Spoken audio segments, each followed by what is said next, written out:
Самолет авиакомпании Самон Air доставил из Душанбе в Москву более 180 пассажиров.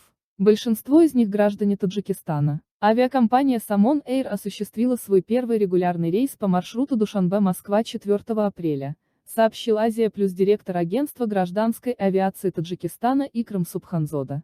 Информацию о вылете первого рейса также Азия Плюс подтвердили и в самой авиакомпании. Из Душанбе в Москву вылетели 184 пассажира. Ближайший регулярный рейс по маршруту Душанбе-Москва-Душанбе авиакомпания выполнит 6 апреля. Стоимость билета по маршруту Душанбе-Москва – $349.